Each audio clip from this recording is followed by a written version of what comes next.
Bismillahirrahmanirrahim. Assalamualaikum warahmatullahi wabarakatuh. Salam sejahtera dan salam Malaysia Madani. Yang dihormati Tuan Peneraja Majlis, barisan para hakim yang sentiasa berada di paksi kebenaran, penjaga masa yang begitu peka dengan edaran jam, para guru dan seterusnya, hadirin yang dikasihi sekalian. Jauh belayar si pedagang Cina, singgah di Melaka menjual sutera. Bahasa Melayu, bahasa perantara, tonggak utama perpaduan negara. Begitulah tajuk pidato saya pada hari ini, Bahasa Melayu, tonggak perpaduan bangsa Malaysia. Hadirin yang saya hormati, cogan kata hidup muafakat membawa berkat merupakan antara cogan kata yang dicipta untuk menyedarkan orang ramai tentang peri pentingnya muafakat dalam kehidupan masyarakat yang berbilang kaum seperti di negara kita. Sesungguhnya, negara yang memiliki masyarakat majmuk seperti Malaysia berpaksikan pada perpaduan untuk meneruskan kelangsungan keharmonian di dalam negara.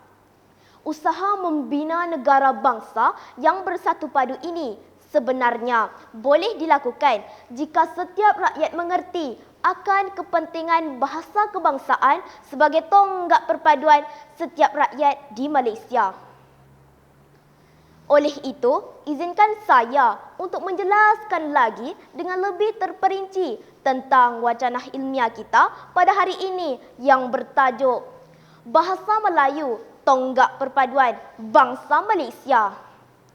Hadirin yang dirahmati Ilahi, sebagai pembuka tirai perbincangan adalah baik jika kita menelusuri akar-akar cerucuk sejarah sebelum terbentangnya hamparan indah negara Malaysia.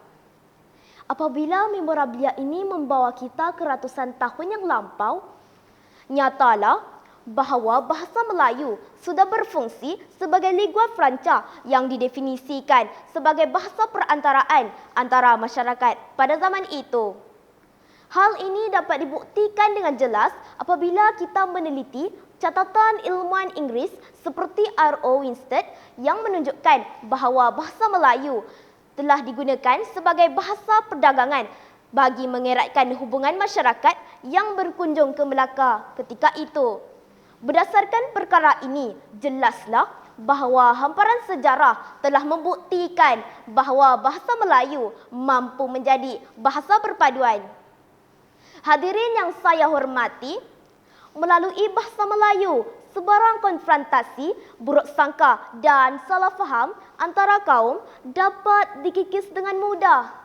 Saya suka untuk meminjam kata-kata pujangga Pendeta Zakbar yang berbunyi, bahasa menunjukkan bangsa. Apabila kita melihat masyarakat bertutur dalam bahasa Melayu, sudah terang lagi bersuluh, mereka ialah bangsa Malaysia.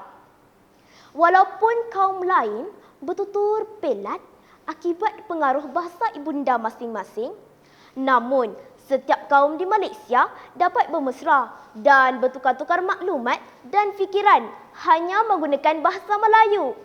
Hasilnya akan mewujudkan kemesraan antara kaum.